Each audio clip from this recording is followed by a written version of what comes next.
Hey everyone. You may already know, if you've seen it, a YouTuber who goes by at the real Amber Byers or AyeMarie here on YouTube did an expose, and it's an expose on me. AyeMarie cracked the case.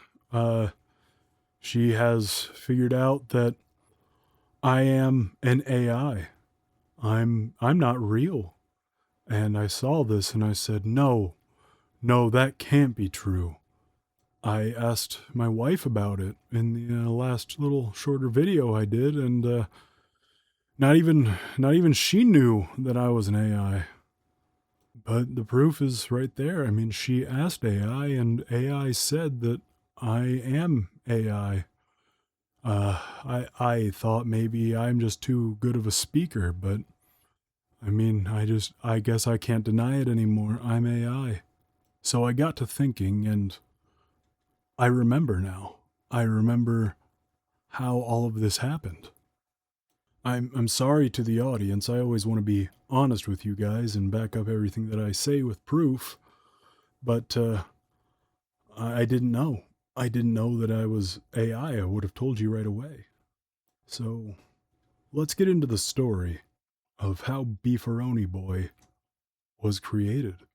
It all started on March 18th, 1973, in the Soviet Union, not far outside of Moscow. At this time, Dr. Negan Kearns was still working for the secret KGB. Not to be confused with the KGB. The secret KGB is far worse. It's so secret that not even the KGB knows about it.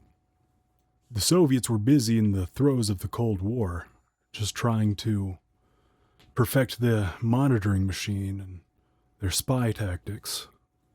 But Dr. Kearns was worried about something far more nefarious. It wasn't good enough for her to win the Cold War and bring prosperity to the Soviet Union.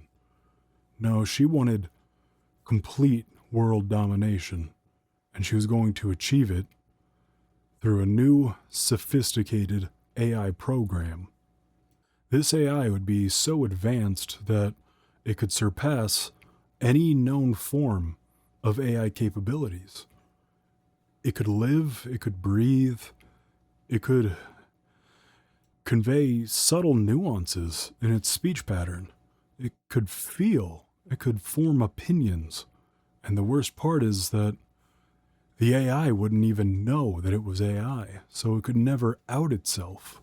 So it was then that Dr. Kearns began gathering all of her information that she could to feed into this AI. She began by going to the Soviet library of 4chan. Now, back in the old days, you actually had to get physical degeneracy. You couldn't go to the internet. It wasn't around yet. So back then, 4chan was a public library where people needed to submit their physical posting, but it was no better than the one you know today. After she got and transcribed all the information, which was a painstaking process, she fed it into the first iteration of this AI program, one that she dubbed Macaroni Man.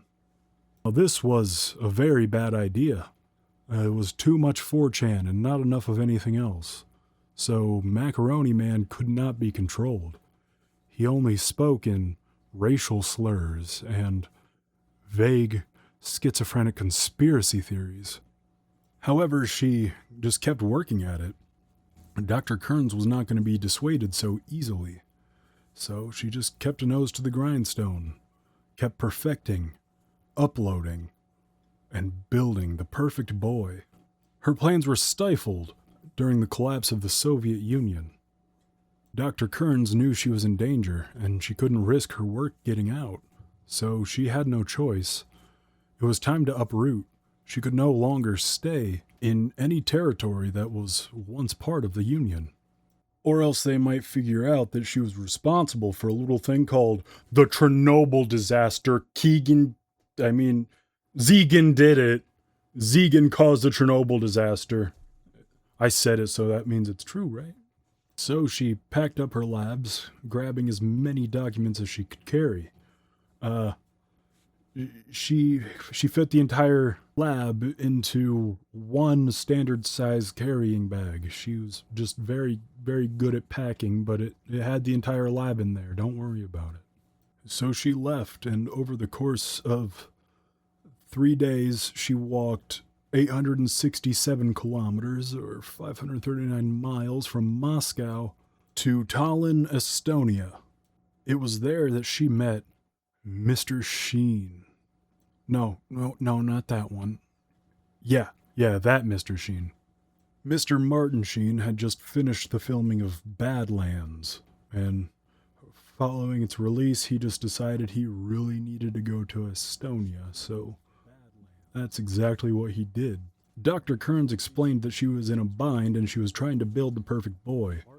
Martin Sheen really could identify with that, so he gave Dr. Kearns $720,000 and said, "Here, take this, kid. You need to get that boy to somewhere safe. Here's a bunch of fake papers to get you started in America. I keep these, and they've got your name and face on them already. Don't you worry." Is that what Martin Sheen sounds like? I don't know. Dr. Zegan Kearns knew she couldn't stay in Tallinn any longer, so she commandeered a paddle boat and she rowed it across the Baltic Sea to Helsinki. This is so stupid. This is so dumb. And from there, she hopped on a Zeppelin to Stockholm or something, sure. Because she realized when she went to Helsinki, she actually just went the wrong way and probably should have just gone to Stockholm first, or maybe just not gone to the Nordics at all. From Stockholm, she rented a penny farthing and she rode that 655 kilometers all the way to Copenhagen. And then rode a luge all the way to Hamburg and had a hamburger. And then, I don't know, she used a bunch of other funny transport things all the way to Lisbon in Portugal, and she did it really fast or something, whatever. From there, she swam all the way across the Atlantic and landed in Charleston, South Carolina. Let's go with that. And she is such a good swimmer that the bag didn't even get wet. And neither did she. She swam so fast that water just evaporated right off of her. I'm not making a new model that's wet.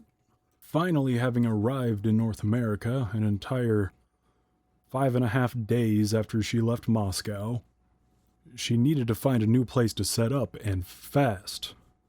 Couldn't risk someone looking inside her bag to find the evil lab in there. But it couldn't just be anywhere. She needed a place that would be away from prying eyes, but still close enough to the power grid. And the answer was simpler than she might have thought. She went to a payphone, made a call, and opened a Long John Silver's franchise. Nobody ever goes there. So she just went into the back, removed the entire kitchen, and set up her entire lab. Didn't hire staff or anything because honestly, what's the point?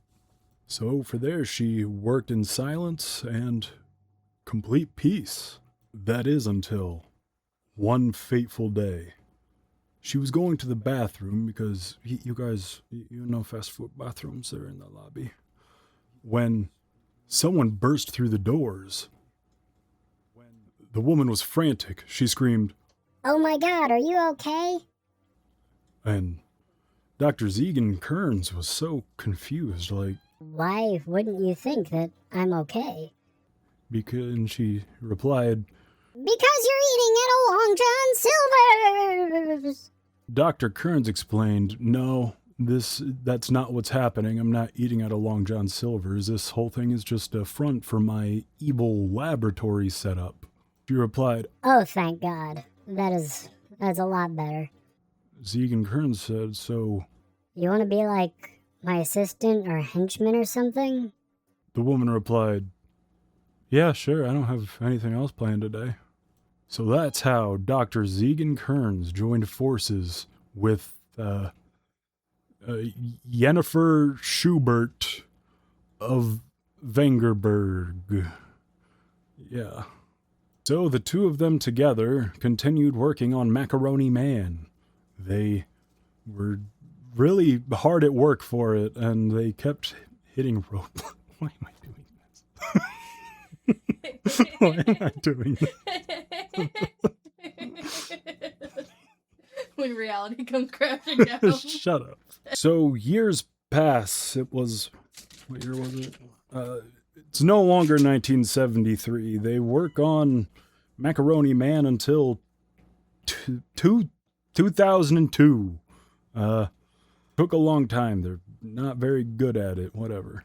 But this is when the missing piece finally came to fruition. With the internet and the birth of internet memes, they finally found how to make Macaroni Man not so racist all the time. They included memes into his programming. This is when Macaroni Man moved on to Rice-A-Roni Randy version 2 of the AI. He was much better, but he still occasionally spoke Russian. They never really figured that out. Occasionally, soy problema. Bug fixing their AI is difficult. So they kept hard at work until one fateful day, the missing piece finally came. Zegan was cooking hamburger, trying to make one just like she had in Hamburg earlier. Remember that? I hope you don't. I hope you're not really listening. When she accidentally dropped the fresh ground beef onto the generator and it shocked it, and then Rice-A-Roni Randy, he was all over it. He sprinted over and just absolutely deleted that shocked meat. And that's when they added the protein, the missing part. The electric beef gave the AI conviction, able to speak and feel things strongly. So then it became BeefaroniBoy, an AI they would use specifically for making YouTube videos, telling a story. Like, what are we doing here? How did this series of events unfold? All of this I remembered after looking at a post that said I'm an AI and a video about me being an AI. Why is this the conclusion we came to? Not that I was talking to people. Why'd that happen, babe? I don't know, babe. What is even going on? I don't know. What is life? So there we go. I'm an AI. I'm an AI. I don't know if I'm an AI deepfake anymore or if I'm following a script. It's very confusing. I'm married to an AI deepfake. Damn it. God damn I it. hate it when that happens. I really suckered you there, huh? You really did. So anyway, sorry guys. Sorry to all the fans. I'm sorry to my family and my cat. And I'll see you in the next video. I'm done with this. You're not no for wife? No, I'm not sorry to you. No for wife? You agreed to this. I did. Yeah, sorry. This is what I got into. Yeah, my mom gave birth to a robot. How do you think she feels? All right, later, guys.